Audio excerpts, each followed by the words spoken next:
రాజన్న సిరిసిల్ల జిల్లా ముస్తాబాద్ మండలం గన్నెవారిపల్లె శివారులో ఉన్న గొర్రెగుండు మైసమ్మ గుట్టపై నమ్మశక్యం కాని చారిత్రక ఆవిష్కరణలు బయటపడ్డాయి. ఈ గుట్టపై ఉన్న ఒక పెద్ద బండను గ్రామస్తులు తరతరాల నుండి మైసమ్మ గుండుగా పిలుస్తూ భక్తితో పూజిస్తున్నారు. ఇక్కడికి చేరుకోవడానికి ప్రత్యేకమైన దారి ఏదీ లేదు.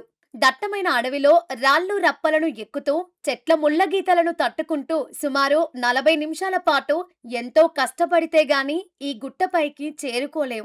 అయితే స్థానికులు ఇన్నాళ్ళు దైవంగా పూజించిన ఈ గుట్టపై ఏకంగా 10,000 సంవత్సరాల క్రితం నివసించిన ఆది మానవుల జీవన విధానానికి సంబంధించిన అరుదైన గుర్తులు దాగున్నట్లు తాజాగా గుర్తించారు.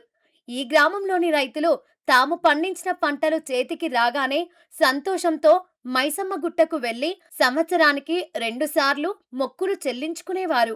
అలా పూజల కోసం పిల్లా పాపలతో గుట్టపైకి వెళ్ళినప్పుడు అక్కడి బండరాళ్లపై ఎరుపు రంగుతో వేసిన కొన్ని జంతువుల చిత్రాలు కనిపించేవి. తమ తాతల కాలం నుండే ఇవి ఉన్నాయని పెద్దలు చెబుతూ ఉండేవారు. అంతేకాకుండా పక్కనే ఉన్న ఒక పెద్ద రాయిపై కొన్ని లోతైన ఘాట్లు కూడా ఉన్నాయి. ఆది మానవులు రాతి ఆయుధాలను తయారు చేసుకున్న సమయంలో వాటిని పదును పెట్టడానికి ఇక్కడే సానపట్టారని, ఆ ఘర్షణ వల్లే రాయిపై ఆ ఘాట్లు పడ్డాయని స్థానికులు చర్చించుకుంటారు. అయితే 5 సంవత్సరాల క్రితం అటవీశాఖ అధికారులు ఈ గుట్ట చుట్టూ కంచె వేయడంతో గ్రామస్తులు పూజల కోసం గుట్టపైకి వెళ్లడం ఆగిపోయింది. మండల్ గన్నవనపల్లె విలేజ్ మాది. నేను ఈ గ్రామస్తుని.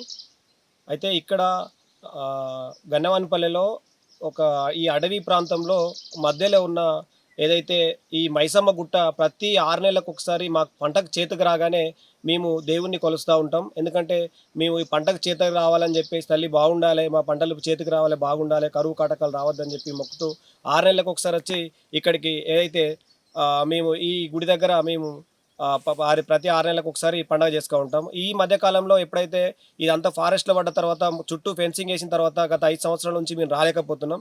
ఇక్కడ అప్పుడు మా పూర్వీకులు చెప్తూ ఉంటారు. మా పూర్వీకుల నుంచి మా తాతల నుంచి మా తండ్రుల నుంచి మాకు ఏం చెప్తూ ఉంటారంటే ఇక్కడ ఉన్న ప్రతి గుర్తు కూడా ఒక చాలా వేల సంవత్సరాల కింద నుంచి అని చెప్తూ ఉంటారు.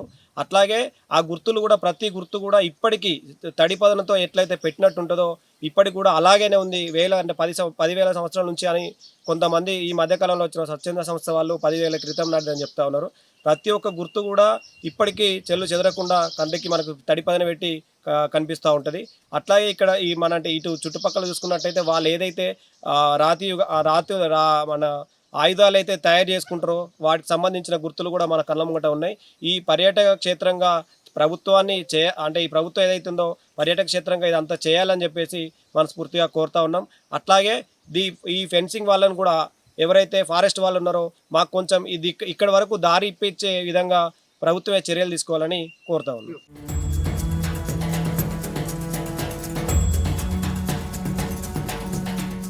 గ్రామానికి చెందిన కరికె మహేష్, బాబు అనే యువకులు ఈ చిత్రాల వెనుక ఉన్న అసలు రహస్యాన్ని తెలుసుకోవడానికి చాలా కాలంగా ప్రయత్నిస్తున్నారు.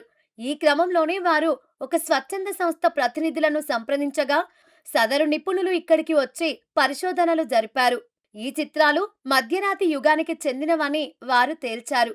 ఆ కాలంలో ఆది మానవులు ఇక్కడ నివసించారని, జంతువుల రక్తాన్ని కొన్ని రకాల ఆకుల రసాలను కలిపి తయారు చేసిన సహజ రంగులతో ఈ చిత్రాలను గీశారని చెప్పారు. అందుకే 10,000 సంవత్సరాలు గడిచినా ఇవి చెక్కు చెదరకుండా అలాగే ఉన్నాయని నిపుణులు వివరించారు. మాది రాజన్న సిరిసిల్ల జిల్లా మండలం ముస్తాబాద్ గన్నవరపల్లె గ్రామము నివాసిని. మేము ఇక్కడ మా చిన్నతనం నుంచి ఇక్కడ మేము చూస్తున్న మన వెనుక ఉన్న గుహలో మేము గొర్రెగండి మైసమ్మ అనే దేవుడు మేము ఇక్కడ నిలుపుకొని మా తాతలు ముత్తాతలు అప్పటి నుంచి ఇక్కడ గొర్రెల మేకలను వస్తారు. ప్రతి పంట చేతికచ్చుడితో ఇక్కడ మేము పండుగ జరుపుకుంటాం. అయితే గత 5 సంవత్సరాల నుంచి ఇక్కడ ఫారెస్ట్ల ల్యాండ్ ఇది పడ్డది, చుట్టూ కంచేశారు. మాకు రావడానికి వీలు లేదని మేము ఇక్కడికి రావట్లేదు. అయితే మేము ఇక్కడ కొన్ని చిత్రాలు ఉన్నాయి. అవి ఏంటియో అనుకో మా తాతలు ముత్తాతలు ఎప్పటి నుంచో ఉన్నాయి. ఆ చిత్రాలు ఏంటియో మాకు తెలియకపోయిండే.